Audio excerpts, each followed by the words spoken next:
How to fix Facebook Messenger or the Messenger video call or audio call easily and fast in less than 1 minute. First thing, go to the settings and then go to the apps manager. When you open the apps manager on this page, you will find every app you have downloaded on your phone. Click on Messenger right here and then go to the permissions. Make sure to enable all the permissions. Go back, click on notifications management. It's the first one.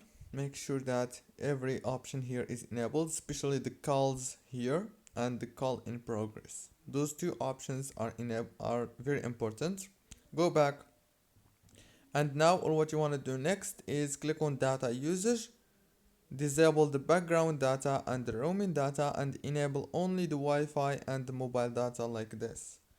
And then click on force stop, and congratulations. Don't forget to like, subscribe. Thank you for watching until the end.